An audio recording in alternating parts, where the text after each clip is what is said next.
श्रीमन्महागणाधिपतये नमः।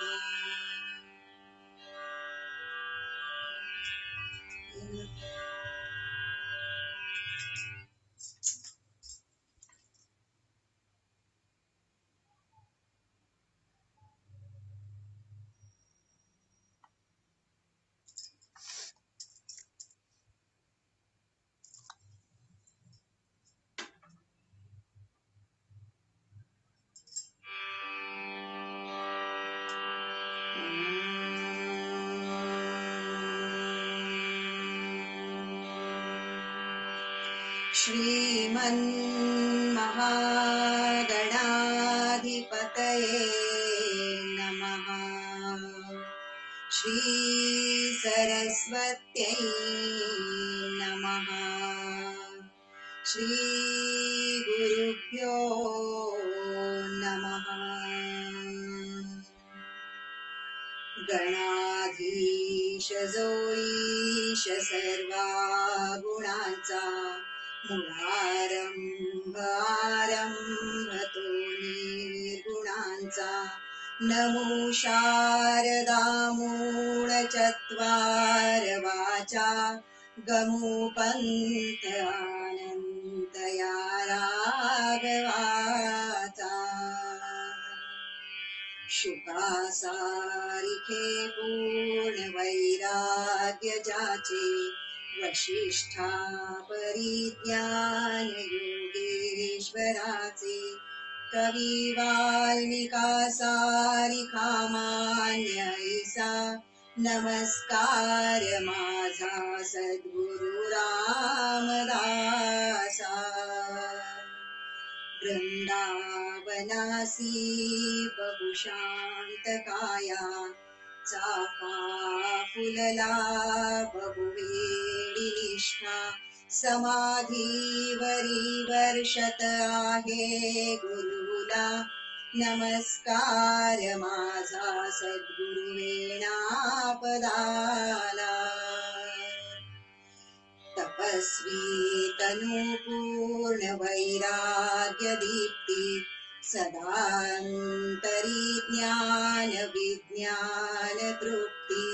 जया कामना राम रूपी निवाला नमस्कार माझा सद्गुरु श्रीधराला। जय जय रघुवीर समर्थ।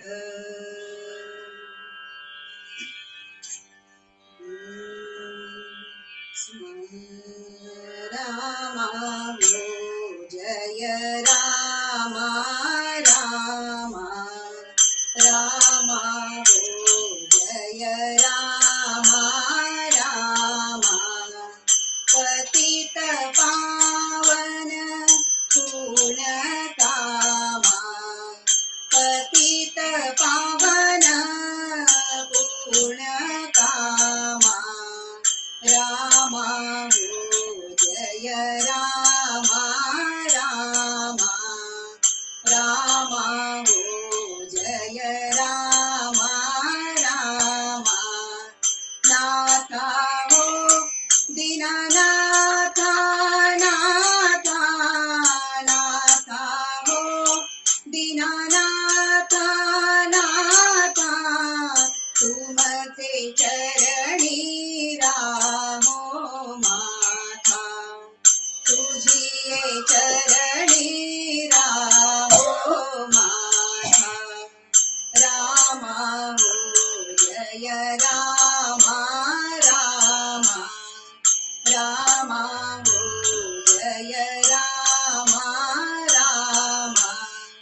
बंधु हो दीनबंधु बंधु बंधु हो दीनबंधु बंधु। रामदास म्हणे करुणा सिंधू रामदास म्हणे कृपा सिंधू। रामा हो जय रामा रामा रामा हो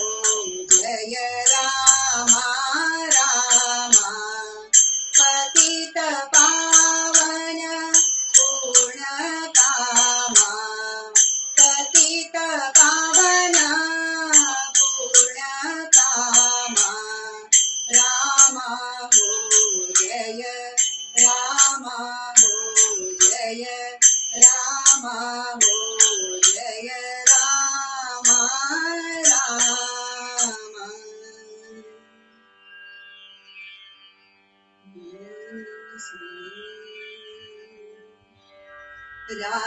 रामदास माऊली दया करी रामदास माऊली दया करी रामदास माऊली दया करी रामदास माऊली दया करी वत्सालागी धेनु जैसी वत्सालागी धेनु जैसी करी करुणा साऊली दया करी रामदास माऊली दया करी रामदास माऊली दया करी रामदास माऊली दया करी मदंत पाहू नको त्वरित ये मदंत पाहू नको त्वरित ये उचलित पाऊली दया करी ये उचलित पाऊली दया करी रामदास माऊली दया करी रामदास माऊली दया करी रामदास माऊली दया करी जय रामात्मज तनयावरी करी जय रामात्मज तनयावरी करी जय रामात्मज तनयावरी करी जय रामात्मज तनयावरी करी रामदास माऊली दया करी रामदास माऊली दया करी रामदास माऊली दया करी रामदास हो रामदास हो रामदास माऊली दया करी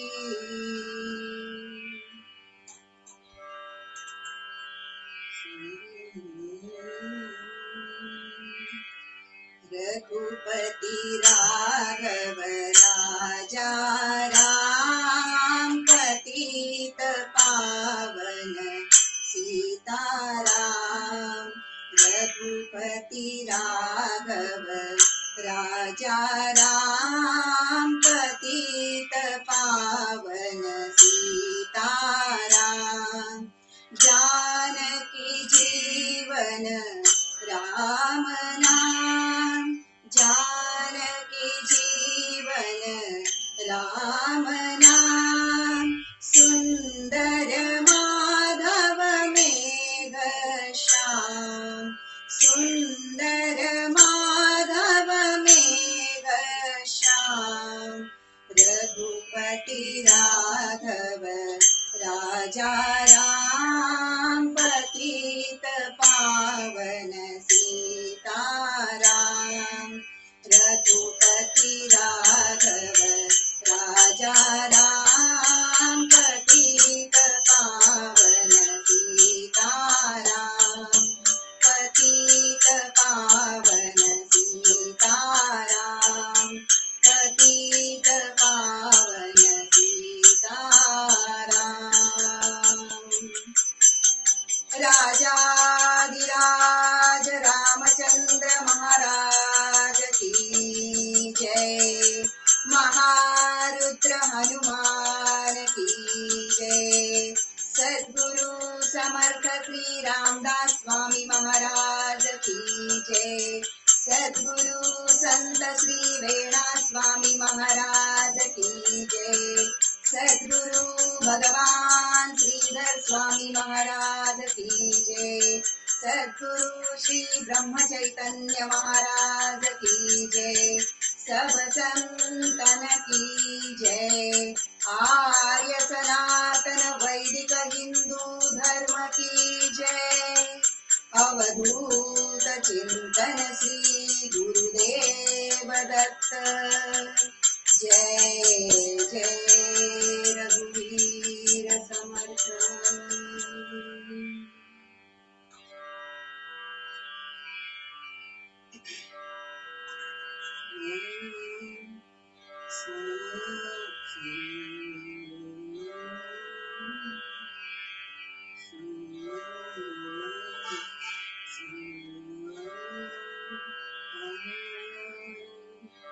आवडीने भावे हरी नाम घेसी। आवडीने भावे हरी नाम घेसी। तुझी चिंता प्यासी सर्व आहे। आवडीने भावे हरी नाम घेसी। नको खेद करू कोणत्या गोष्टीचा। नको खेद करू कोणत्या गोष्टीचा। पती लक्ष्मीचा जाणतसे। आवडीने भावे हरी नाम घेसी। सकळ जीवांचा करीतो संभाळ। तुझा मोकलील ऐसे नाही। आवडीने भावे हरी नाम घेसी।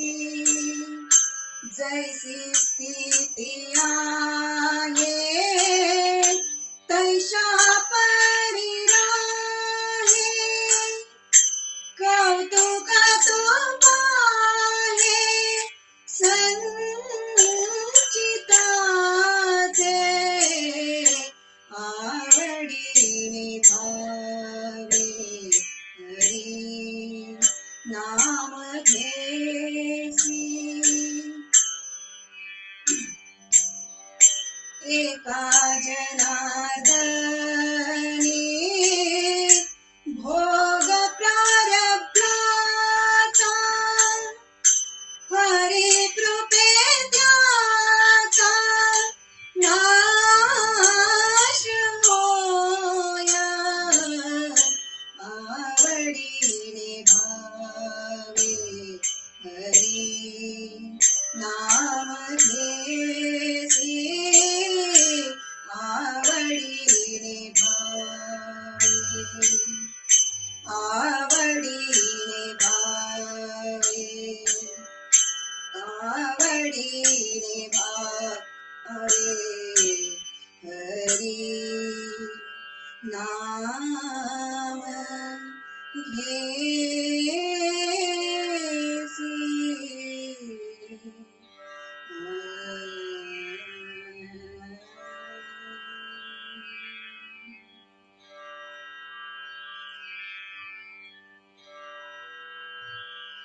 आपदामपहर्तारं दातारं सर्वसम्पदां। लोकाभिरामं श्रीरामं भूयो भूयो नमाम्यहम्। तुम्ही श्रोते जगदीश मूर्ती तेथे माझी व्युत्पत्ती किती।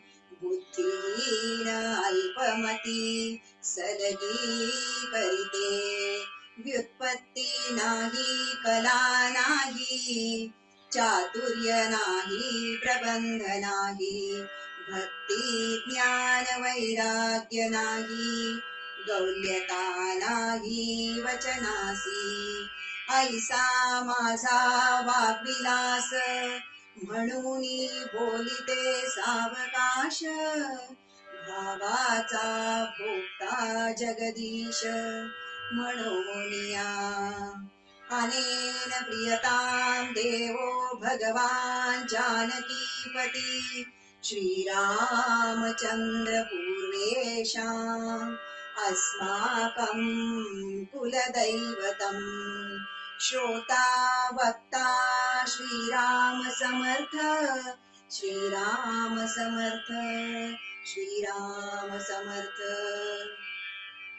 आदिनारायणं च विष्णुं ब्रह्माणं च वसिष्ठकम् श्रीरामं मारुतिं वन्दे रामदास जगद्गुरुम् नमः शान्ताय दिव्याय सत्यधर्मे स्वरूपिणे स्वानन्दामृततृप्ताय श्रीधराय नमो नमः। जय जय रघुवीर समर्थ।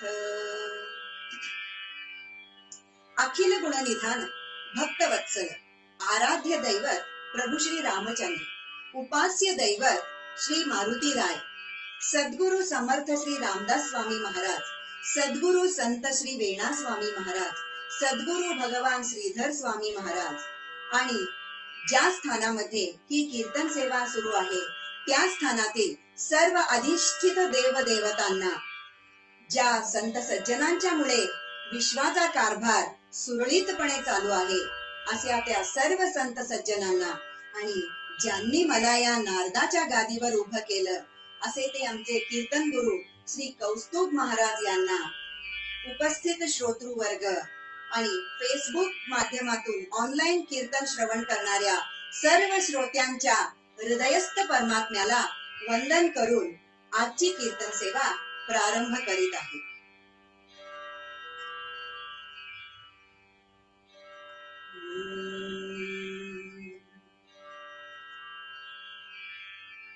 आजच्या कीर्तन सेवेसाठी घेतलेलं अभंग संत एकनाथ महाराजांच्या आहारी पाठातला अभंग आहे। सर्वांना परिचित असा अभंग आहे। साधा सोपा सुटसुटीत अभंग आहे। नाथांचं अधिकार सांगताना तुकाराम महाराजांच्या शिष्या बहिणाबाई, संत बहिणाबाई म्हणतात, संत कृपा झाली इमारत फळा आली, ज्ञानदेव रचिला पाया, उभारिले देवालया, नामातयाचा किंकर, विस्तारिले आवार, जनी जनार्दन एकनाथ, खांब दिला भागवत, तुका झालासे कळस, भजन करा सावकाश, बहिणा फडकती ध्वजा, तेने रूप केले ओजा। तर अशा 5 संतांच्या खांद्यावरती 5 संतांनी मिळून आपल्या भागवत धर्माचा हा मंदिर उभं केलेला आहे। तर मंदिराचा पाया उभा केलाय। मंदिराचा पाया ज्ञानदेव महाराजांनी, ज्ञानदेवे रचिला पाया, संत एकनाथांनी खांब होण्याचं, त्यांना मंदिराचा खांब होण्याचं भाग्य त्यांना मिळालेलं आहे। नामदेवांनी त्याचा विस्तार केला, तुकाराम महाराजांना त्याचं कळस होण्याचं भाग्य मिळालंय आणि त्याच्यावरती त्या कळसाच्या वर बहिणाबाईंनी ध्वजा फडकवली आहे। अशा संतांचा मिळून हा भागवत धर्माचा मंदिर उभा केलेला आहे। कित्येक आक्रमण झाली या मंदिरावर, कित्येक आक्रमण झाली, धार्मिक झाली, ऐतिहासिक आक्रमण झाली, पण या मंदिराच्या चिऱ्याला थोडा देखील तडा गेला नाही। इतका भक्कम पाया उभा केलेला आहे माऊलींनी आणि बाकीच्या संतांनी त्याचं मंदिर उभं केलेलं आहे। एकनाथ महाराजांना या मंदिराचा खांब होण्याचं भाग्य लाभलेलं आहे। कवी मोरोपंत म्हणतात, एकनाथांचा अधिकार सांगताना ते सांगतायत, श्री एकनाथ सदनी माधवजी सर्व काम ते करीतो, स्वकरे चंदन घासी स्वकरे चंदन घासी, गंगेचे पाणी कावडी भरितो, राम राम राम हरे हरे राम राम राम राम रघोत्तमा राम राम राम राम हरे हरे राम राम. अहो, प्रत्यक्ष भगवंत एकनाथ महाराजांच्या भाव भक्तीला भुलले आणि वैकुंठ सोडून पैठण क्षेत्री त्यांचं पाणी भरायचं काम केलं आणि चंदन उगाळून द्यायचं काम केलं. केवढा हा भाव, केवढी ही भक्ती, असा हा नाथांचा अधिकार. आणि नाथ सांगतायत आपल्या अभंगामध्ये, एकनाथ महाराज म्हणतायत,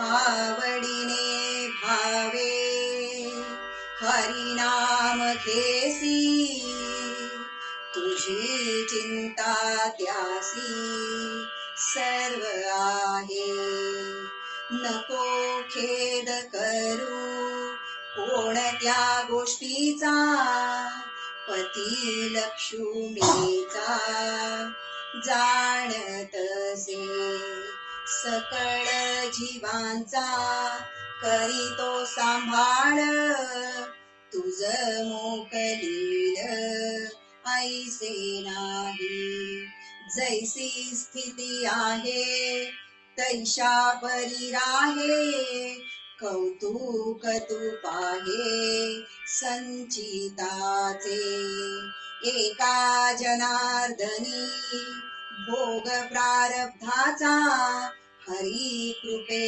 त्याचा नाश होय. जय जय रघुवीर समर्थ. एकनाथ महाराज आपल्या अभंगामध्ये म्हणतायत की भगवंताचं नामस्मरण, हरिनाम कसं घ्यायचं आहे, तर ते आवडीने घ्यायचं आहे. भक्त, भाव आणि भगवंत या तिघांचा नात्यासंबंध या अभंगामध्ये नाथांनी वर्णन केलेलं आहे. भक्ताचं सूत्र, भगवत प्राप्तीचं सूत्र काय आहे ते नाथांनी आपल्या या अभंगामध्ये सांगितलेलं आहे.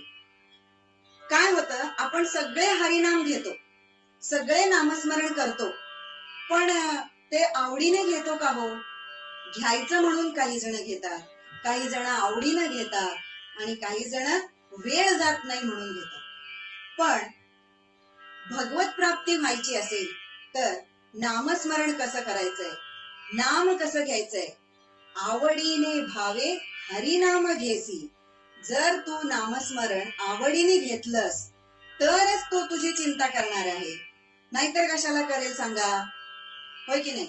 आणि हे भगवंतानी आपल्या नाथांनी, आपल्या सगळ्या संत मंडळींनी आपल्याला हेच सांगितलं.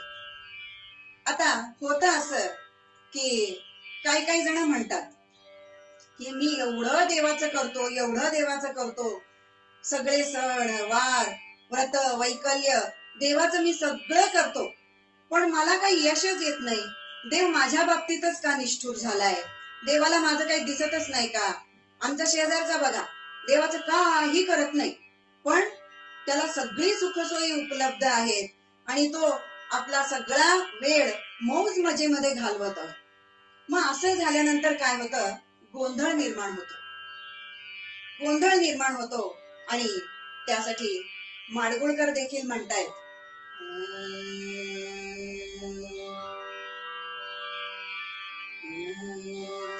लबाड जोडीती मले माड्या,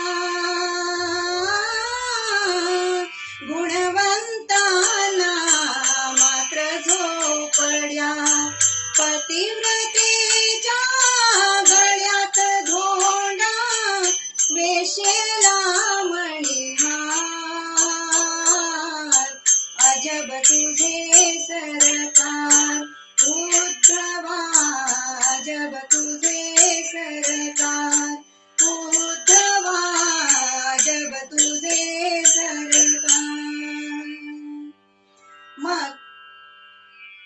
गोंधळ निर्माण होतो.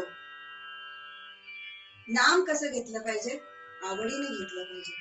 आणि बघा, आपण आपल्याला जे पाहिजे ते आपण देवाला देतो. देवाला काय पाहिजे ते देतो का? नाही. आपण आपल्याला काय पाहिजे ते देवाला देतो.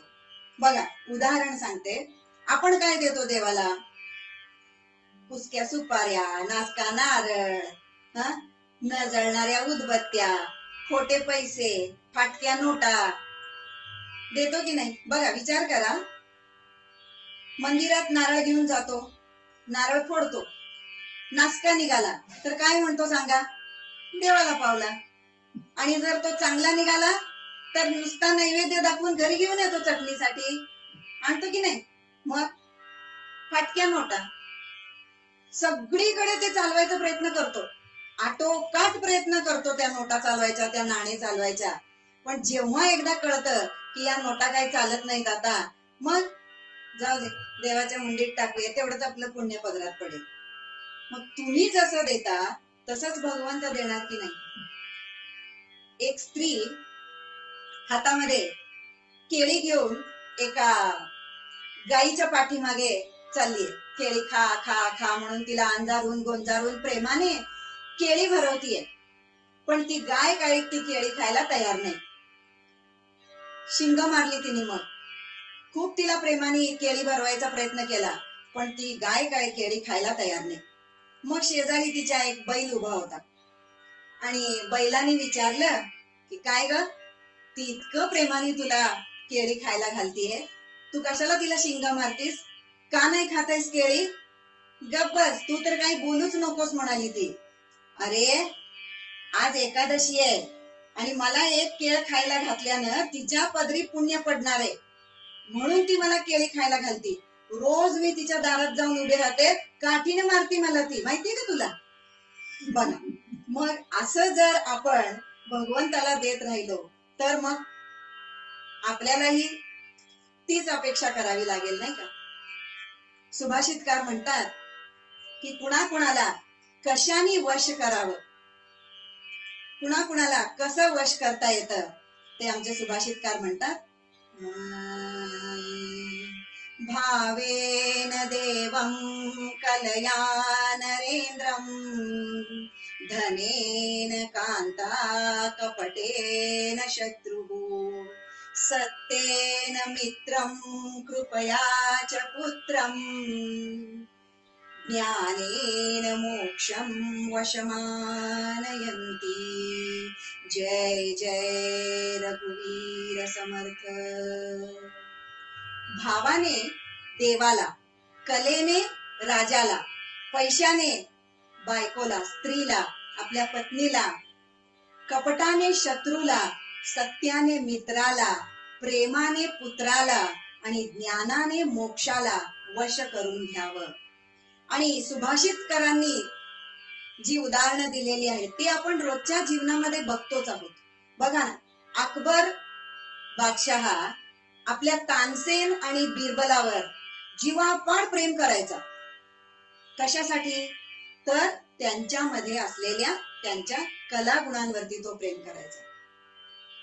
महिन्याच्या पहिल्या तारखेला संध्याकाळी जर पतीने सगळा पगार आपल्या बायकोच्या हातावर ठेवला की किती खुश होती.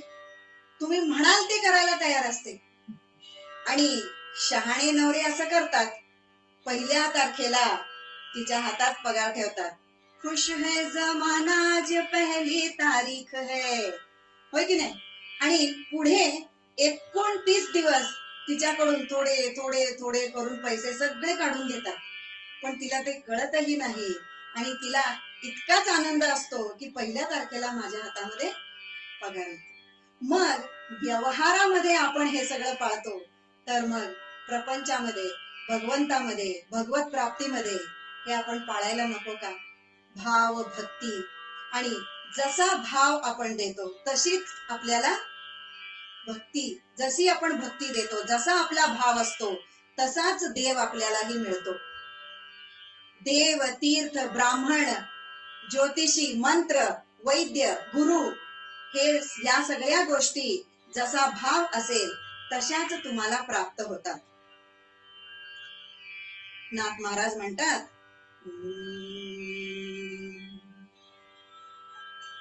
भाव तोची देव, भाव तोची देव, ये अर्थी संदेह धरू नका, ये अर्थी संदेह धरू नका. भावे भक्ती फळे, भावे देव मिळे, निज भावे सोहाळे स्वानंदाचे. भाव तोची देव, भाव तोची देव, ये अर्थी संदेह धरू नका. एका जनार्दनी भावाच्या वडी, एका जनार्दनी भावाच्या वडी, मनोरथ कोडी पुरती तेथे. भाव तोची देव, भाव तोची देव, ये अर्थी संदेह धरू नका, ये अर्थी संदेह धरू नका, ये अर्थी संदेह धरू नका.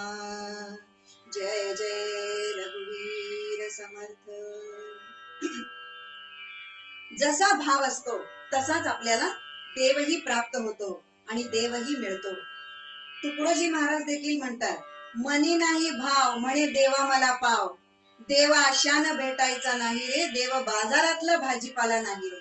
अहो, साधी भाजी विकत घ्यायची म्हटली की त्याला एक भाव द्यावा लागतो, त्यालाही एक किंमत मोजावी लागते. ती कुजून पडते भाजी, पण ते लोक विकत नाहीत, पैसे दिल्याशिवाय देत नाहीत.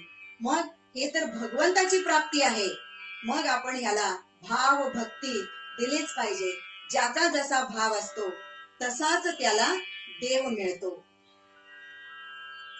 पांडव वनवासामध्ये असताना दुर्योधनाने त्यांचा सूड घेण्याकरिता दुर्वास ऋषींना आणि त्यांच्या शिष्यांना यांच्या आश्रमात पाठवतात. आणि द्रौपदीकडे एक थाळी असते, अक्षय पात्राची थाळी. आणि ते थाळीचं महात्म्य असं आहे की सगळ्यांना ती 1000 लोकांना जेवायला घालते. केव्हापर्यंत? जोपर्यंत द्रौपदी त्या थाळीमध्ये जेवत नाही आणि ती थाळी धुवून ठेवली जात नाही, तोपर्यंत वाटेल तितकी लोक येऊ देत, जेवायला मिळतं. मग अशा त्या थाळीचं महात्म्य आणि रहस्य असतं. ज्या दिवशी दुर्वास ऋषी आले त्या वेळेला द्रौपदीचं जेवण झालं होतं. ती थाळी घासून पुसून धुवून स्वच्छ ठेवलेली होती. आता काय करायचं? आली का पंचायत? आणि युधिष्ठिरानं सांगितलं की नमस्कार केला त्यांना आणि म्हणाले की तुम्ही नदीवरती आंघोळ वगैरे करून या, तोपर्यंत तुमच्या आदरातिथ्याची तयारी होईल. कसलं आदरातिथ्य? द्रौपदीला लागली इकडे चिंता. अहो, म्हणतीये माझं जेवण झालं, आता कसं त्यांना आपण जेवायला घालायचं, आणि जेवण्याच्या वेळेला पण आलेले आहेत, आता काय करावं? म्हणून तिने भगवान श्रीकृष्णाचा धावा केला. आणि तिने धावा केल्या बरोबर भगवंत आलाच. तो धावत धावत आला आणि त्याला द्रौपदी म्हणतीये, आलासी तू आई कुणी धावा, काय तुला देऊ अनंतांत नको पाहू, अनंतांत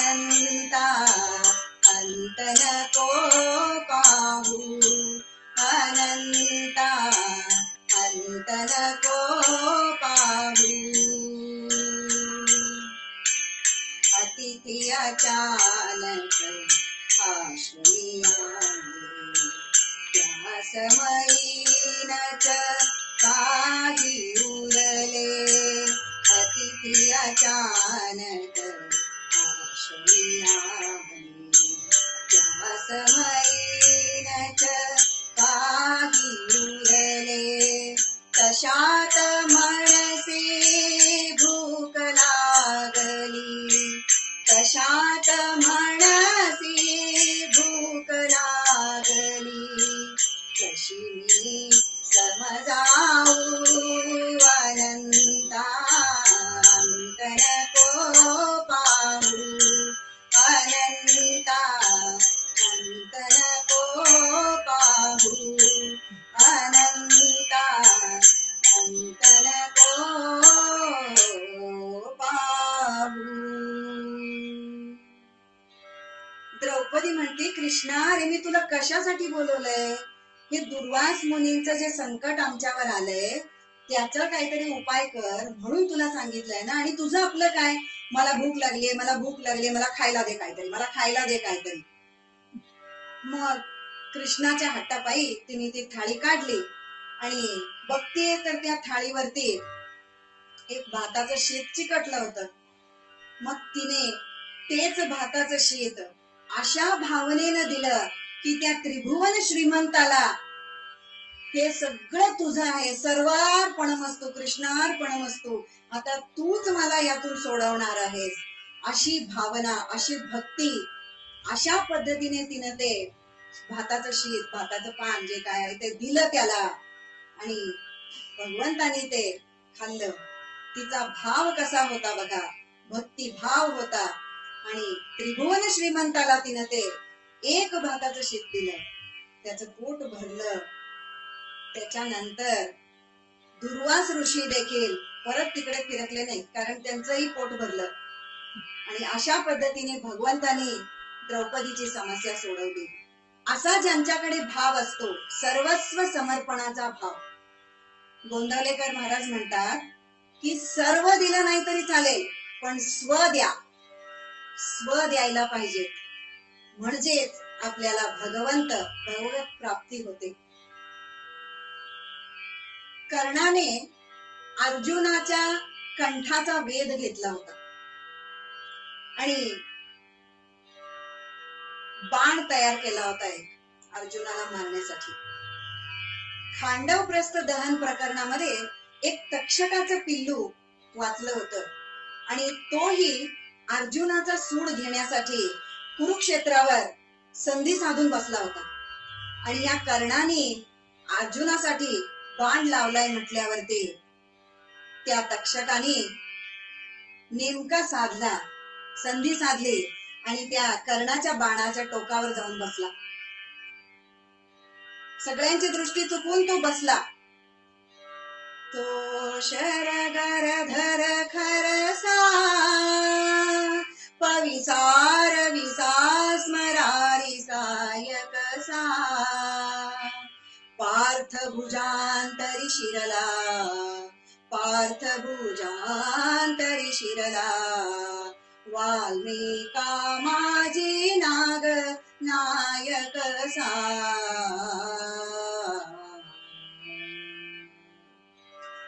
सगळ्यांच्या नजरा चुकवून तो तक्षक बसला, पण कृष्णाची नजर कशी चुकवणार हो? त्याच्या लक्षात आलं आणि कर्णाने बाण सोडला. कृष्णाने रथ चालवता चालवता चालवता आपल्या गुडघ्याने तो रथ इतका खाली दाबला की तो बाण अर्जुनाच्या मुकुटाच्या टोकाला लागला आणि तो मुकुट खाली पडला. आणि जर कृष्णाने असं केलं नसतं तर अर्जुनाचा शिरच्छेद झाला असता. अर्जुनाची काय भावना होती? सर्वस्व समर्पण केलं, जे आहे ते आता तुझे, तूच माझ्या मदतीला आहे म्हटल्यावर मी कशाला चिंता करायची. म्हणून नाथ महाराज म्हणतात की आपल्याला चिंता करायची काय काळजीच नाहीये. एकदा भक्तिभावाने आपलं सर्वस्व समर्पण केलं की त्यालाच आपली चिंता लागते. तुझी चिंता त्यासी सर्व आहे. पुढे नाथ महाराज पुढच्या चरणामध्ये म्हणतायत, सकळ जीवांचा करी तो सांभाळ, तुझ मोकलील ऐसे नाही, जैसी स्थिती आहे तैशा परी राहे, कौतुक ते पाहे संचिताचे. सकळ जीवांचा करी तो सांभाळ.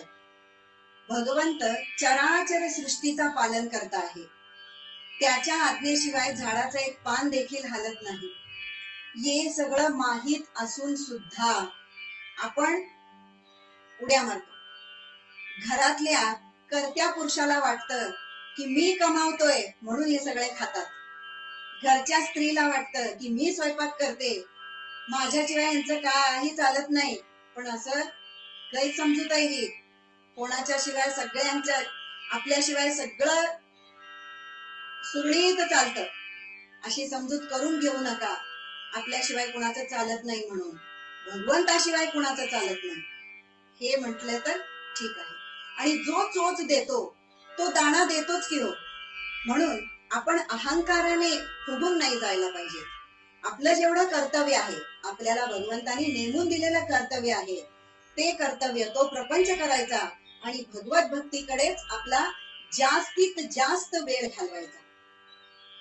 एक राजा असतो आणि त्या राजाला भेटायला त्याचे गुरु येतात आणि राजाला म्हणतात की राजा चल थोडासा फेरफटका मारून येऊया, पाय मोकळे करून येऊया.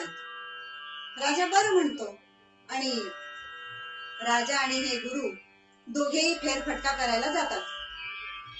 जाता जाता जंगलामध्ये राजाला प्रश्न विचारतात गुरु की काय रे राजा, सगळं व्यवस्थित चाललं आहे ना?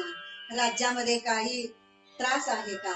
व्यवस्थित राज्यकारभार सुरळीतपणे चालू आहे का नाही?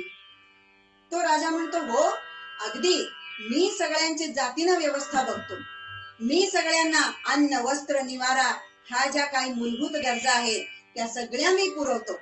नुसतं मनुष्यांनाच नाही, माझ्या राज्यातल्या प्रजाजनांनाच नव्हे तर सगळ्या पशु पक्ष्यांचं देखील मीच सांभाळ करतो, मीच पोशिंदा आहे, मीच पालन पोषण करतो, असं अहंकाराने बोलला.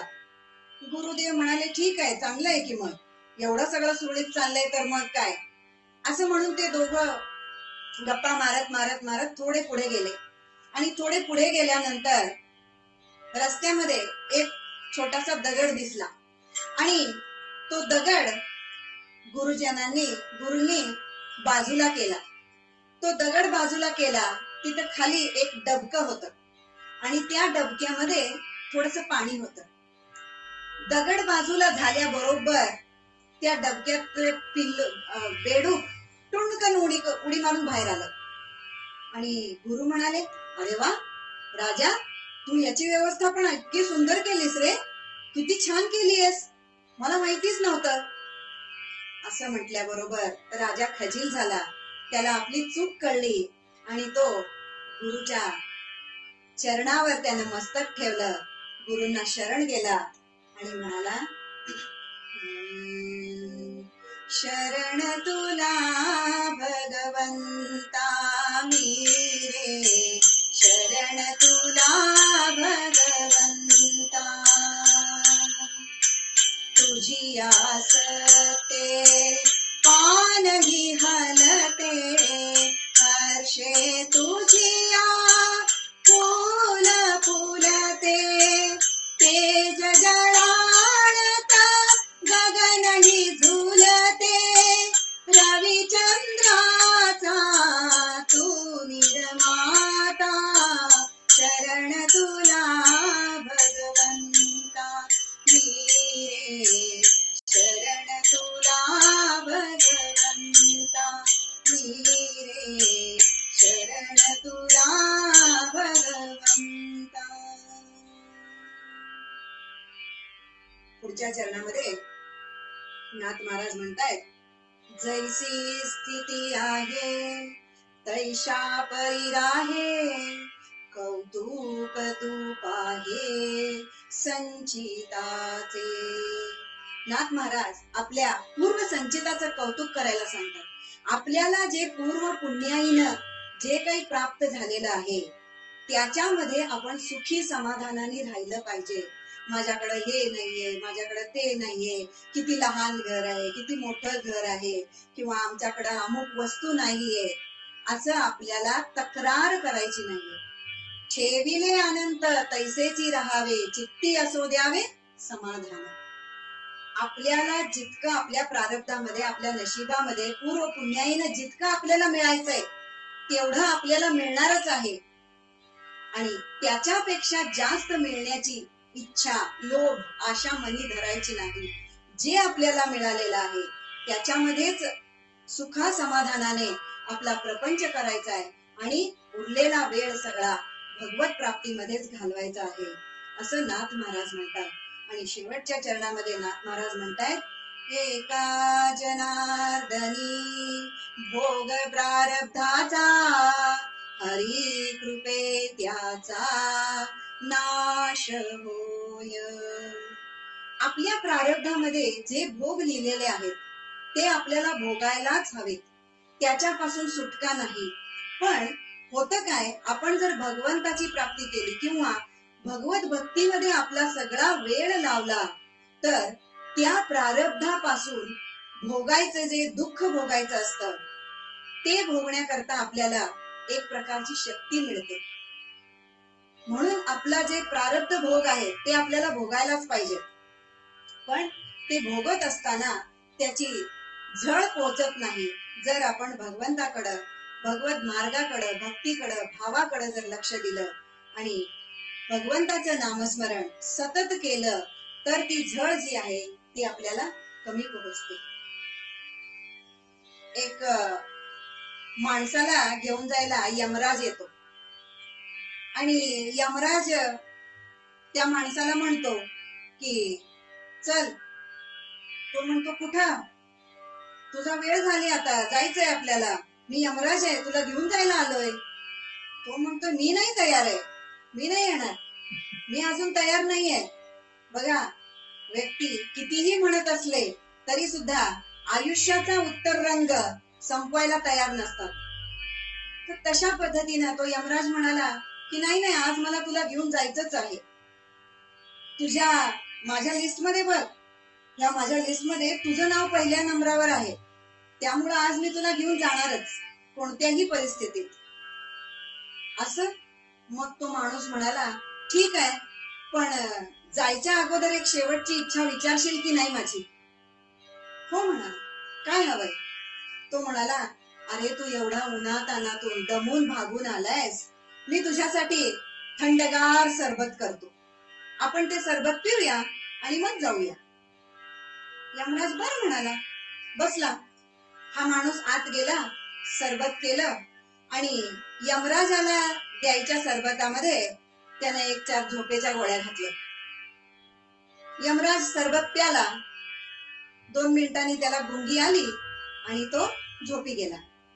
या माणसाने काय केलं, यमराज झोपलाय असं बघून त्याच्या हातातली लिस्ट काढून घेतली आणि पहिल्या नंबरवर, पहिल्या क्रमांकावर याचं नाव होतं ते खोडलं आणि शेवटच्या नंबरावर लिहिलं आणि परत लिस्ट त्या यमराजाच्या हातामध्ये जशी होती तशी ठेवून दिली. थोड्या वेळाने यमराजाला जाग आली, उठला तो आणि या माणसाला म्हणाला की अरे, माझं असं आजपर्यंत कुणी स्वागत केलंच नव्हतं बघ.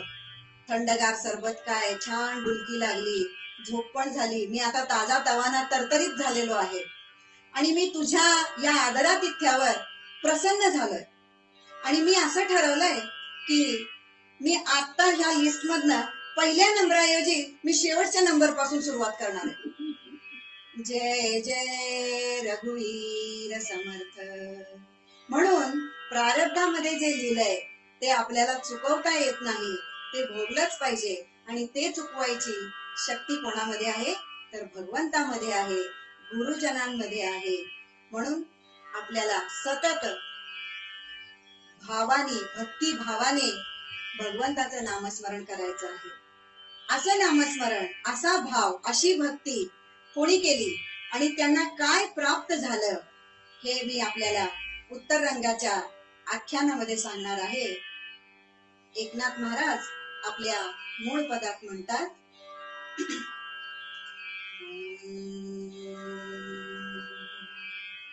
आवडीने भावे हरी नाम घेसी, आवडीने भावे हरी नाम घेसी, तुझी चिंता प्यासी सर्व आहे, आवडीने भावे हरी नाम घेसी, एका जनार्दनी भोग प्रारब्धाचा, हरी कृपे त्याचा नाश होया, आवडीने भावे हरी नाम घेसी, आवडीने भावे, आवडीने भावे, आवडीने भावे हरी नाम घेसी.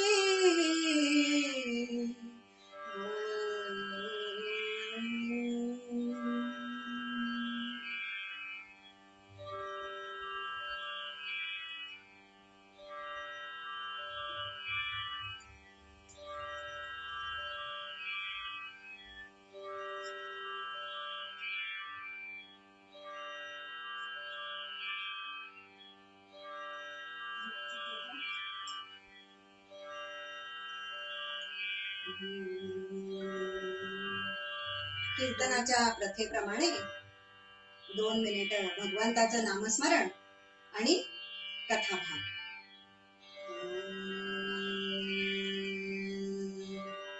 श्रीराम जय राम जय जय राम, श्रीराम जय राम जय जय राम, श्रीराम जय राम जय जय राम, श्रीराम जय राम जय जय राम, श्रीराम जय राम जय जय राम, श्रीराम जय राम जय जय राम, श्रीराम जय राम जय जय राम, श्रीराम जय राम जय जय राम, श्रीराम जय राम जय जय राम, श्रीराम जय राम जय जय राम.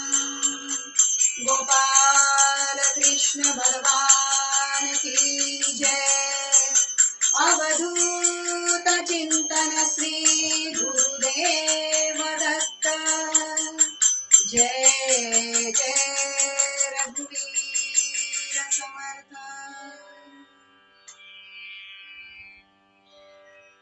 सुंदर असा कथाभाग.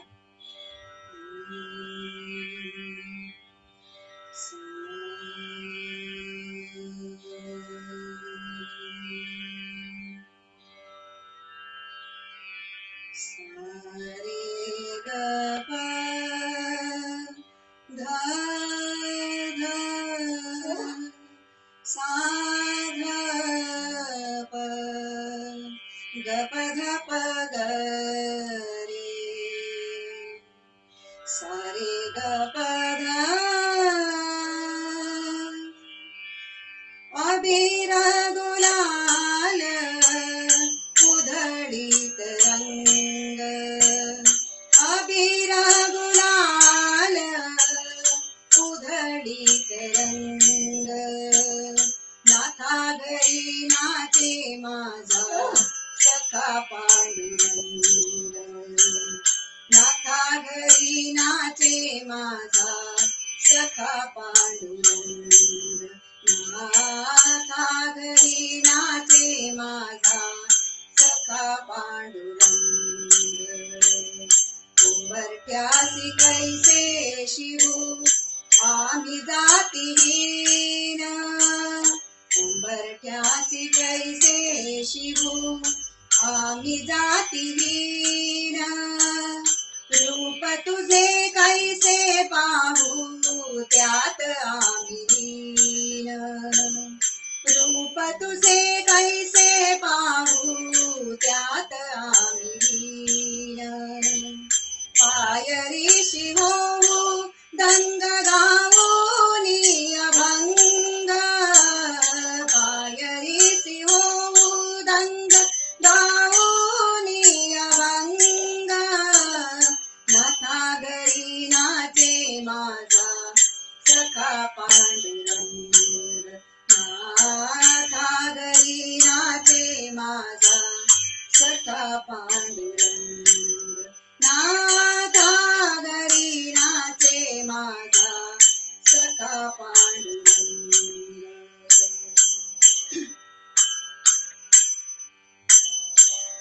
आषाढी कार्तिकी भक्त जन येती आषाढी कार्तिकी भक्त जन येती पंढरीच्या वाळवंटी संत गोळा होती पंढरीच्या वाळवंटी संत गोळा होती चोखा म्हणे नाम घेता चोखा म्हणे नाम घेता भक्त होती दंग नाथा घरी नाचे माझा सखा पांडुरंग नाथा घरी नाचे माझा सखा पांडुरंग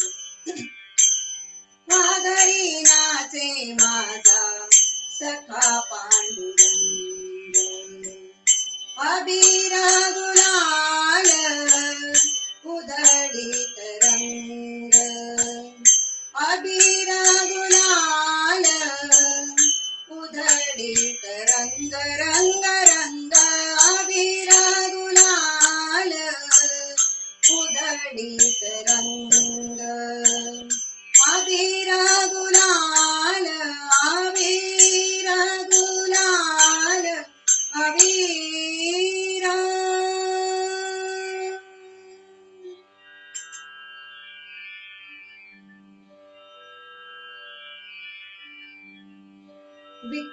विठ्ठल भक्तीचा वारसा असलेल्या भानुदासांच्या कुळामध्ये पैठण क्षेत्रात संत एकनाथांचा जन्म झाला. ज्यांनी सगळ्या जगाला सनाथ केलं त्यांना लहानपणीच ते अनाथ झाले. आई वडिलांचं प्रेम त्यांना लहानपणीपासून मिळालं नाही आणि आजी आजोबांनी त्यांचा सांभाळ केला. एकनाथ हळूहळू दिवसामासाने वाढत होते आणि महाराज मोठे झाले. ते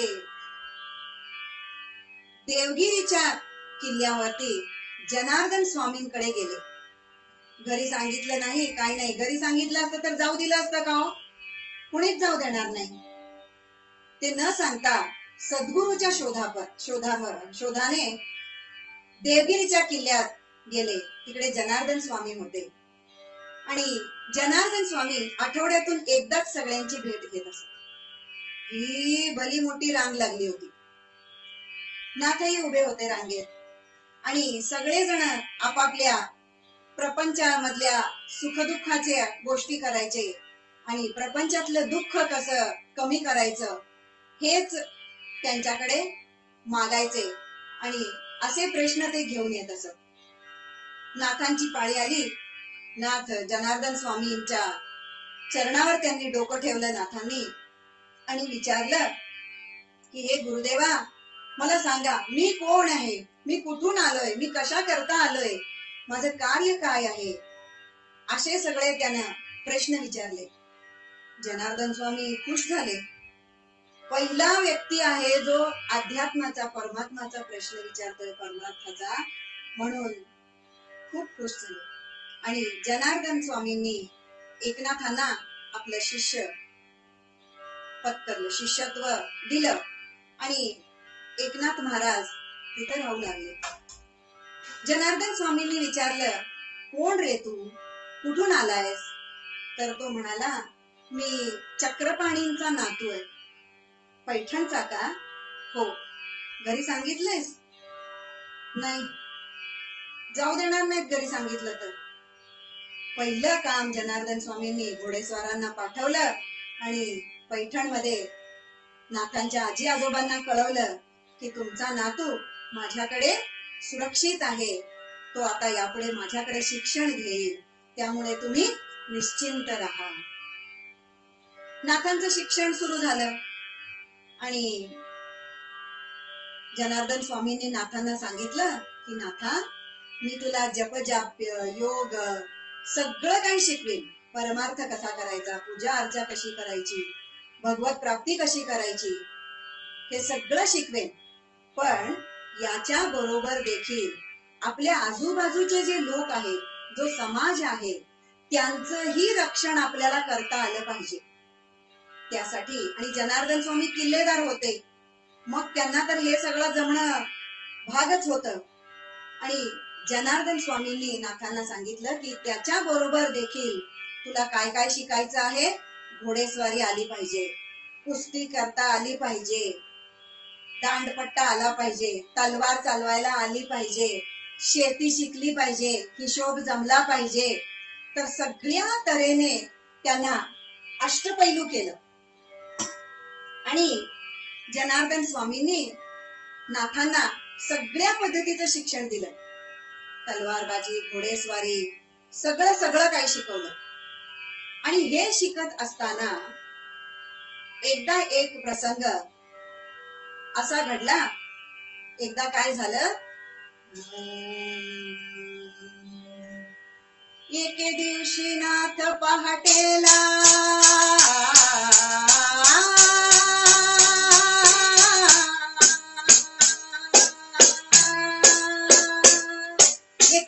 नाथ पहाटेला आले बुरुजाला पाहिलं पायथ्याला.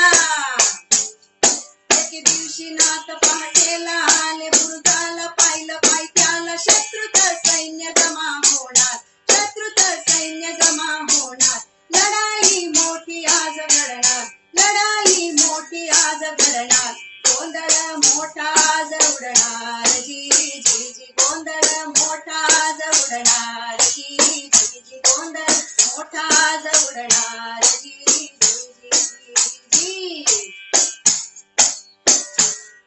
हे मार लढाई चालली,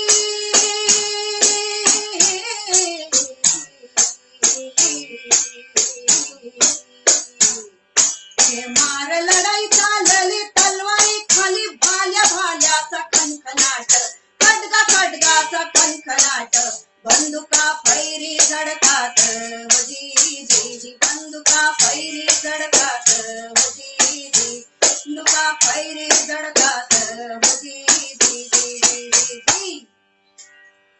तर एकदा एकनाथ महाराजांनी पाहिलं, ते बुरुजावरून खाली पाहिलं त्यांनी, तर शत्रूचं सैन्य जमा व्हायला लागलेलं आहे. आता काय करायचं? बघतायत तर इकडे जनार्दन स्वामी ध्यानाला बसलेत. मग एवढ्याशा कारणाकरता जनार्दन स्वामींना त्यांच्या ध्यानातून उठवायचं नाही. एकनाथ महाराज शस्त्रागारात गेले, त्यांनी आपल्या गुरुचं चिलखत घातलं, शिरस्त्राण घातलं आणि आपल्या सैन्यामध्ये गेले. सैन्यामध्ये गेले, सैनिकांना वाटलं की जनार्दन स्वामीच आलेत, आता यांचीच आज्ञा आहे. तर नाथांबरोबर सगळं सैन्य शत्रू सैन्यांवर तुटून पडलं आणि अशी काय त्यांची धूळदाण उडवली की त्यांना पिटाळूनच लावलं. आणि काही लोकांना मारलं पण, त्यांनी खलास केलं. आणि त्याच्यानंतर विजय मिळवून सगळ्या सैनिकांसह जनार्दन स्वामींच्या समोर नाथ येऊन उभे राहिले. तेव्हा जनार्दन स्वामींनी पाठ थोपटली आणि म्हणाले, शिष्य असावा तर असा. म्हणून नाथांनी ही देखील चुणूक दाखवून दिली की आपल्याला काय काय येतं, गुरुंनी काय काय शिकवलंय, कसं तयार केलंय, याची सुद्धा एक चुणूक दाखवली. नाथांचं सगळं शिक्षण पूर्ण झालं आणि ते पैठण क्षेत्री परत आले. उत्तम प्रपंच केला. उत्तम प्रपंच केला. पत्नी गिरिजाबाई, 2 मुली आणि 1 मुलगा हरिपंडित, सगळ्यांची लग्न लावून दिली. हरिपंडिताचंही लग्न झालं. त्याला 2 मुलं होती. नातवंड, मुलं, सुना, जावई असं सगळं घर वाडा कुटुंब सगळं भरून चाललं होतं. सगळे दिवस सुखाचे चालले होते. आणि नाथांनी प्रपंच करत करत परमार्थही तितक्याच उत्तम प्रकारे केला. आपल्यालाच फक्त परमार्थ कळू नये, भगवत प्राप्ती होऊ नये म्हणून त्यांनी आपल्या वाड्यामध्ये सगळ्यांना, सर्व जाती धर्म पंथाच्या लोकांना भजन कीर्तन भागवत प्रवचन ऐकण्यासाठी संधी उपलब्ध करून दिली होती. आणि हीच गोष्ट हरिपंडितांना खटकत होती. नाथांनी संस्कृत ग्रंथाचं मराठीमध्ये टीका केली होती. त्यामुळे ती गोष्ट, नाथ वर्णाश्रम धर्म पाळत नाही, कुणाच्याही घरी जातात, कुठेही जातात, कुणालाही घरी बोलवतात, या सर्व गोष्टी हरिपंडिताला खटकत होते. पण नाथ हे सगळं न जुमानता ते आपलं भजन कीर्तन, लोकांना अध्यात्म प्रवचन, परमार्थ कसा करायचा ते सगळं सांगत होते. एके दिवशी दुपारी नाथांचं कीर्तन सुरू होतं आणि नाथांनी चोखोबांचं आख्यान घेतलं होतं करायला. चोखोबांचं आख्यान घेतलं होतं आणि नाथ सांगू लागले की भगवंताला काय हवंय, भाव आणि भक्ती हवंय. आपण जर भावाने आणि भक्तीने जर आपण भगवंताचं नामस्मरण केलं तर भगवंत कुठलाही भेदभाव न ठेवता तो आपल्या भक्तासाठी धावून जातो. तो आपल्या भक्ताचं कार्य करायला तत्पर होतो. तो बोलवायचा अवकाश की लगेच जातोच. भल्या पहाटे गाऊन ओळी, जनीचे जाते ओढी. भल्या पहाटे गाऊन ओळी, जनीचे जाते ओढी. संत सखूचा कैवारी हा, संत सखूचा कैवारी हा. रांधून उष्टे काढी, चोख्या संगे गुरे राखिता तल्लीन हो अंतरी. चोख्या संगे गुरे राखिता तल्लीन हो अंतरी. देवांचाही देव करीतो भक्ताची चाकरी. देवांचाही देव करीतो भक्ताची चाकरी. देवांचाही देव करीतो भक्ताची चाकरी. नाथ सांगत होते की अशा प्रकारे भगवंत भक्ताची चाकरी करायला धावत पळत जातो. आणि चोखोबांचं आख्यान घेतलं होतं त्यामुळे नाथ म्हणत होते की चोखोबा इतकं प्रेमाने भगवंताचं नामस्मरण करायचे की भगवंताला त्याच्या बरोबर गुरं राखायला जावंच लागायचं. मग असं चोखोबांच्या बरोबर पांडुरंग रोज गुरं राखायला जायचा. आणि दुपार झाली की चोखोबांच्या शिदोरीतलीच भाजी भाकरी खायचा. असं रोज चालायचं. आणि एके दिवशी चोखोबांना दही मिळालं होतं आणि त्यांनी ते दही खापरामध्ये घेतलं होतं. अरे वा, आज दही मिळालेलं आहे, माझ्या पांडुरंगाला देणार, आज मी दही देणार. पांडुरंगा, आज तुझ्याकरता मी दही आणलंय रे, असं म्हणून चोखोबांनी ते दह्याचं खापर पांडुरंगाला दिलं. आणि पांडुरंग ते दही तोंडाला लावणार इतक्यात मंदिराचा पुजारी, त्यांना बडवे म्हणतात, मंदिराचे पुजारी आले आणि त्यांनी चोख्यावाला एक श्रीमुखात भडकवली आणि म्हणाला, चोख्या, तुला किती वेळा सांगितलंय असलं विटाळलेलं अन्न कुणाला द्यायचं नाही, पण तुझी मस्ती काय जात नाही. असं म्हणून त्याच्या एक श्रीमुखात भडकावली आणि मारल्याबरोबर चोखोबांचा हात पांडुरंगाला लागला, धक्का लागला आणि ते दही जे आहे ते सगळं त्याच्या तोंडावर उडलं. असे रोज बडवे मारायचे, चोखोबांना रोज मारायचे आणि हे रोजच चाललेलं असायचं.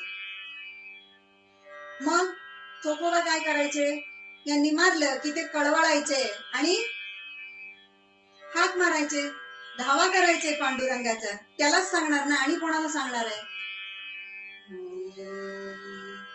पांडुरंग हरी जय जय पांडुरंग हरी, पांडुरंग हरी जय जय पांडुरंग हरी.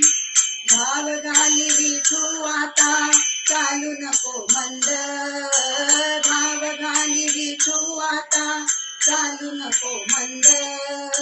बडवे मज मारिती ऐसा काय केला अपराध, बडवे मज मारिती ऐसा काय केला अपराध. भाव घाली विठू आता चालू नको मंद, भाव घाली विठू आता चालू नको मंद.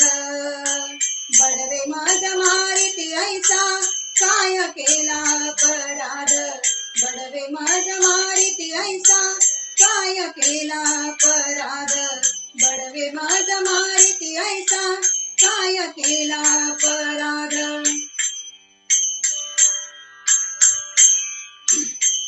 विठोबाचा हार तुझ्या कंठी कैसाला, विठोबाचा हार तुझ्या कंठी कैसाला. शिव्या देऊनी म्हणती मारे देव बाटविला, शिव्या देऊनी म्हणती मारे देव बाटविला, शिव्या देऊनी म्हणती मारे देव बाटविला. गाव घाली विठू आता चालू नको मंद, धाव घाली विठू आता चालू नको मंद. बडवे मज मारिती ऐसा काय केला अपराध, बडवे मज मारिती ऐसा काय केला अपराध. धाव धाव धाव धाव धाव धाव धाव धाव धाव धाव धाव धाव. असं रोज व्हायचं आणि रोज पांडुरंगाला तो आळवणी करायचा. बडव्यांनी चोखोबाला मारलं आणि मंदिरात गेले. मंदिरात जाऊन बघताय तो काय आश्चर्य, अरे बापरे, पांडुरंगाच्या तोंडावर सगळं दही उडलेलं होतं की हो. आणि मग त्यांना चोखोबांची महती कळली आणि ते चोखोबांच्या चरणावर शरण गेले.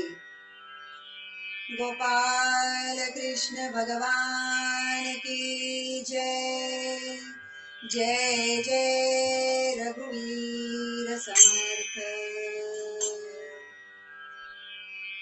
कीर्तन संपलं आणि नाथ घरी आले.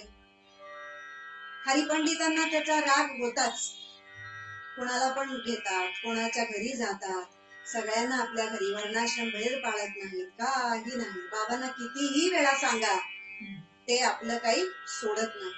असे दिवसामागून दिवस चालले होते आणि हे बाप लेकाचं जे भांडण आहे हे असंच सुरू होतं. नाथ काही ऐकत नव्हते आणि हरिपंडितही नाथांचं काही ऐकत नव्हता. त्यांना बोलायचं काही तो सोडतच नव्हता. आणि एकदा असं झालं की नाथांनी शेतकरी वर्गांना किंवा जे समाजामध्ये अशिक्षित वर्ग आहे त्यांनाही परमार्थ कळावा. आता षड्रिपू, भगवत प्राप्ती असे शब्द त्यांच्या आकलना पलीकडचे होते. मग त्यांना कसं कळणार? ते शेतामध्ये काम करणारे, त्यांना काय माहिती? त्यांना पशु पक्षी प्राणी धन धान्य हे सगळं त्यांना माहिती असणार. मग त्यांच्या भाषेमध्ये काम क्रोध लोभ मोह मद मत्सर हे जाळायचं आहे, हे आपल्याला काढून टाकायचे आहे, हे आपल्याला गरजेपुरतं वापरायचं आहे असं सांगण्यासाठी त्यांनी अनेक अभंग, भारुड अभंगांच्या रचना केल्या, मराठी वाङ्मयांची रचना केली आणि संत एकनाथ महाराज सर्वसामान्य जनतेला हे सगळे षड्विकार, हे सगळे 6 शत्रू कोणकोणते? काम, क्रोध, लोभ, मोह, मद, मत्सर, हे सगळे जर आपल्या मधून निघून जायचे असतील तर सद्गुणांचा आचरण केलं पाहिजे. चांगले विचार, आपल्याला चांगल्या गुणांचा विचार केला पाहिजे, चांगले गुण अंगीकारले पाहिजेत, त्याची कास धरली पाहिजे असं सांगणार भारुड या मराठी वाङ्मयाच्या माध्यमातून लोकांना त्यांनी समजावून सांगितलं. नाथ म्हणतायत,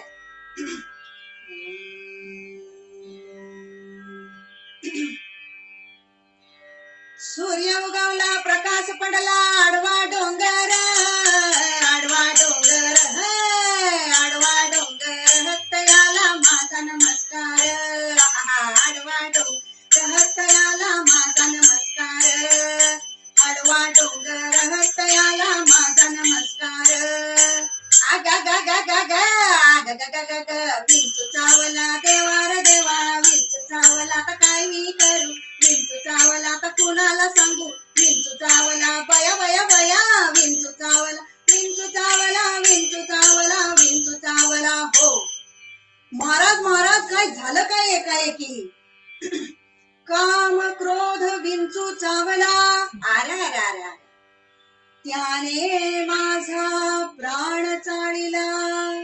महाराज तमघाम अंगाशी आला, विंचू चावला, महाराज विंचू चावला, आग ग ग ग ग, विंचू चावला देवा रे देवा, विंचू चावला तर काय मी करू, विंचू चावला तर कोणाला सांगू, विंचू चावला, विंचू चावला, विंचू चावला, विंचू चावला. हो या विंचवाला उतारा, उतारा गंडा दोरा, दुपारती, आरती, पंचारती, वाजंत्री, संत्री, मंत्री असला उतारा चालत नाही. या विंचवाला उतारा, तमो गुण मागे सारा, सत्व गुण लावा अंगारा, विंचू इंगळी उतरे झरा झरा. विंचू चावला, महाराज आग ग ग ग ग, विंचू चावला देवा रे देवा, विंचू चावला तर काय मी करू, विंचू चावला तर कुणाला सांगू, विंचू चावला, विंचू चावला, विंचू चावला, विंचू चावला. हो सत्य उतार्या येऊन आला का? हो सत्य उतार्या येऊन अवघा सारला तमो गुण, किंचित राहिली पुण पुण, शांत केली जनार्दने. पुंडलिक वरदा हरी विठ्ठल, श्री ज्ञानदेव तुकाराम, पंढरीनाथ भगवान की जय. विठ्ठल विठ्ठल विठ्ठल विठ्ठल विठ्ठल विठ्ठल विठ्ठल विठ्ठल विठ्ठल. जय जय रघुवीर समर्थ. नाथ घरी आले. हरिपंडिताचे तळपायाची आग मस्तकाला गेली होती. बाबांना किती सांगितलं तरी ते किती वेळा सांगितलं, अनेक वेळा सांगितलं, ते ऐकतच नाहीयेत असं त्यांना दिसलं. त्यामुळे हरिपंडितांनी इकडे घरी आपल्या सगळ्या सामानाची बांधाबांध केली आणि तो म्हणाला की आता मीच यांच्या मार्गातून बाहेर जातो, पैठण आणि घर सोडून जातो, काशीलाच जातो आता. मग नाथ घरी आले. त्यांनी प्रकार पाहिला. माझघराच्या दारामध्ये गिरजाबाई आसव काढत उभ्या होत्या. नाथांनी बाहेरूनच खूण केली की काय प्रकार आहे. मग गिरजाबाईंनी खुणेनच उत्तर दिलं की आपला मुलगा घर आणि पैठण सोडून काशीला निघालाय. घरदार सोडून या हरी निघाला काशीला, घरदार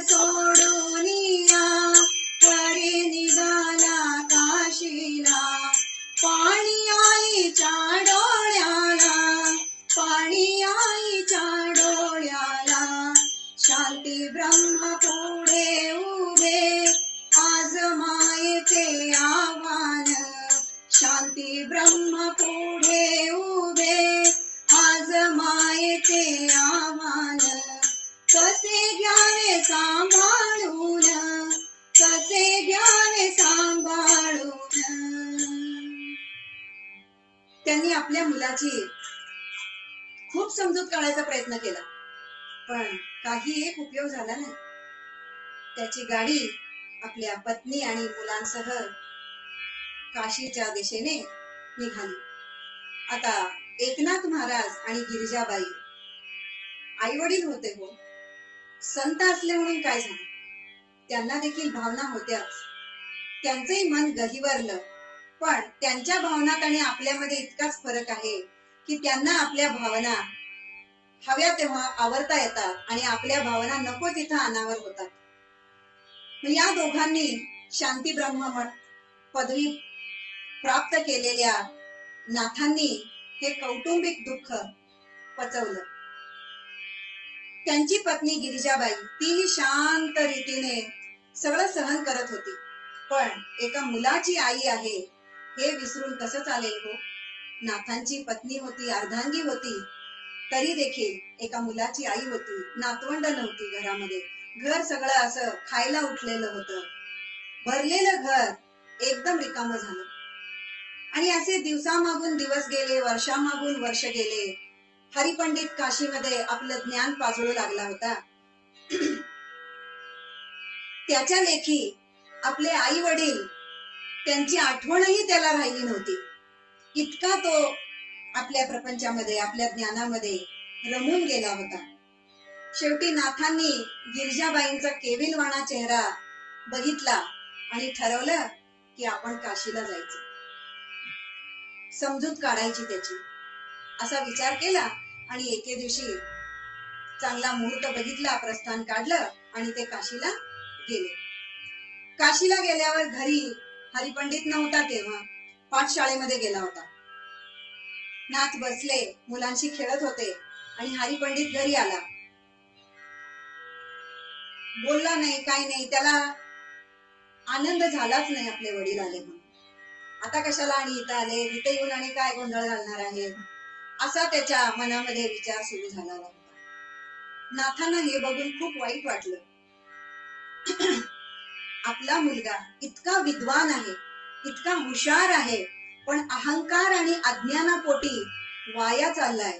त्याचं सगळं ज्ञान जे आहे, विद्वत्ता जी आहे, ती अहंकारापोटी, अज्ञानापोटी सगळी नष्ट होत चाललेली आहे. आणि असं म्हणून त्यांनी पांडुरंगालाच साकडं घातलं. पांडुरंगाला विनवणी केली की माझ्या हरीचे उघडून डोळे, दावीत याला निज रूप भोळे, अहंकार ज्ञानास जैसाच ग्रासी, माशी तशी ती अन्नासी नाशी. जय जय रघुवीर समर्थ. नाथांनी पांडुरंगालाच साकडं घातलं की पांडुरंगा, आता तूच काय समजवायचं समजव बाबा. माझे हात टेकले, मी हात टेकले याच्या पुढं. अज्ञानाने आणि अहंकारापोटी आपलं सगळं विद्वत्ता हा खर्ची घालतोय, तूच समजाव काहीतरी. आणि हरिपंडित घरी आले तेव्हा नाथांनी विचारलं की बाळा, तुला काय पाहिजे तरी काय सांग ना, घरी चल. मग पांडुरंगानं नाथांची विनंती ऐकली, असंच म्हणावं लागेल. हरिपंडित घरी यायला तयार झाला, पण तो म्हणाला, तेव्हा सुद्धा त्याची आढ्यता होतीच बरं का, एका अटीवर येणार. बरं बोला. तुम्ही कुणाच्या हातचं जेवायचं नाही, मी स्वयंपाक करून रोज तुम्हाला वाढणार. मान्य असेल तर येणार, नाहीतर मी येणार नाही. नाथांनी आपल्या पत्नी खातर, गिरजे खातर ही अट मान्य केली आणि हरिपंडित, त्याची पत्नी, नातवंड या सगळ्यांना घेऊन पुन्हा पैठण क्षेत्री आले. पुन्हा घर भरलं, गोकुळ झालं घराचं. सगळीकडे आनंदी आनंद वातावरण होतं. दिवस मास चालले होते असेच. आणि रोज हरिपंडित नाथांना भोजन तयार करून त्यांना तो स्वतःच्याच हाताने वाढायचा. हा दिनक्रम सुरू झाला आणि असं चालू होतं, सगळं व्यवस्थित चालू होतं. एके दिवशी काय झालं, शेजारच्या आजी आल्या नाथांकडे. नाथा, ए नाथा, आहेस का रे घरात? काय काम काढलं आजी? अरे, त्या पुराणिकांनी सांगितलं की 1000 ब्राह्मणांना जेवायला घालायला पाहिजे. मग आता मेलीला माझ्याकडून ते काय होणार आहे का? मग पुराणिकांनी सांगितलं, प्रवचनकर्त्यांनी सांगितलं की एका धर्मनिष्ठ माणसाला जेवायला घातलं तर 1000 माणसांना भोजन घालण्याचं भाग्य तुझ्या पदरात पडणार आहे. येशील का रे उद्या जेवायला? आता आली का पंचायत? नाथांनी हरिपंडिताला शब्द दिलाय की कुठे जेवणार नाही म्हणून. आणि तिथे श्रीखंड्या होता. मग श्रीखंड्याने एक युक्ती काढली. तो पटाईतच किंवा श्रीखंड्या युक्ती काढण्यात त्यानेच तर ही सगळी घटना घडवून आणली होती. मग युक्ती तोच काढणार. तो म्हणाला, नाथा, एक काम करा. बरं, बोला काय? तो म्हणाला की हरिपंडितांना तुम्ही शब्द दिलाय की तुम्ही फक्त त्याच्या हातच जेवणार आहे, कुणाच्या घरी जेवणार नाही असं नाही म्हणाला. मग हरिपंडितांनी त्या आजींच्या घरी त्यांचाच शिदा घेऊन स्वयंपाक करावा आणि तुम्हाला जेवायला वाढावा. कसं? बरोबर आहे, मला पटलंय बाबा. आता हरिपंडितांना विचारा. मग हरिपंडितही तिथंच होता. मग त्यांना सांगितलं की आजींच्याच घरचा शिदा घ्यायचा, आजींची चूल, सगळं त्यांचंच, पण स्वयंपाक मात्र हरिपंडित करणार आणि नाथांना वाढणार. बरं म्हणाले. दुसऱ्या दिवशी हरिपंडित सकाळी लवकर आजींच्या घरी गेला आणि आजींनी सगळा शिधा वगैरे तयार करून ठेवलाच होता. चूल पेटवली, सुग्रास उत्तम स्वयंपाक केला हरिपंडितांनी. जेवायची वेळ झाली आणि नाथांना पोट भरून जेवायला वाढलं. नाथांचं जेवण झालं, हात धुतले आणि ते पडवीमध्ये झोपाळ्यावर जाऊन बसले. आता नाथांची पत्रावळ देखील हरिपंडित उचलणार. मग त्याने ती पत्रावळ उचलली आणि परसदारी नेऊन ठेवली. परत येऊन बघतोय तर दुसरी पत्रावळ तयार. ती उचलली, परसदारी नेऊन ठेवली. येऊन बघतोय तर आणखीन एक पत्रावळ तयार. ती उचलली, परसदारी नेऊन ठेवली. असं करत करत हरिपंडितांनी 1000 पत्रावळ्या उचलून ठेवल्या. आणि नंतर त्याला आपल्या बाबांचं, नाथांचं अधिकार कळाला आणि भगवंताला विचारलं की मला आमच्या बाबांचा अधिकार काय आहे, ते धर्मनिष्ठ आहेत हे दाखवून देण्यासाठी ही लीला केली होय रे. असं म्हणून हरिपंडित नाथांच्या चरणी गडबडा लोळू लागला आणि क्षमा करा म्हणून त्याने प्रार्थना केली. अशा पद्धतीने हरिपंडितांनी नाथांनी घालून दिलेल्या भक्ती मार्गाकडे तो गेला आणि शेवटी भगवत प्राप्ती करून घेतली. त्याच पद्धतीने आपण देखील नाथांनी घालून दिलेल्या, संतांनी घालून दिलेल्या मार्गावरूनच आपल्याला चालायचं आहे, भगवंताची प्राप्ती करायची आहे. जसं हरिपंडिताला भगवत प्राप्ती झाली तशी आपल्यालाही होऊ दे असं म्हणून आजची कीर्तन सेवा ही गोपाल कृष्णाच्या चरणी, सद्गुरूंच्या चरणी अर्पण करते. आज मला कीर्तन सेवा करण्याची संधी उपलब्ध करून दिली ते आमच्या श्री कौस्तुभ महाराजांनी. त्यांचे मी खूप खूप खूप खूप आभार मानते. आणि नाथ मूळ पदामध्ये म्हणताय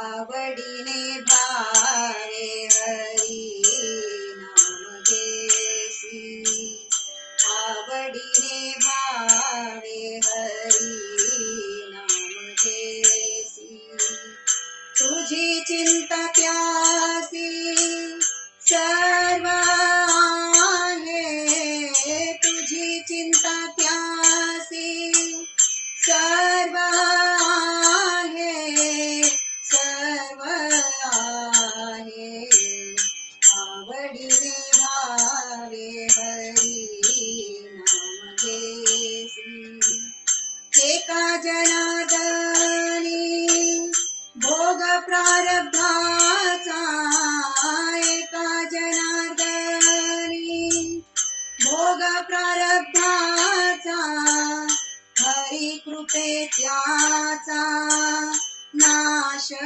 होय, गुरु कृपे त्याचा नाश होय, आवडीने भावे हरी नाम देसी, आवडीने भावे हरी नाम देसी, नाम देसी हरी देसी, नाम देसी हरी नाम देसी.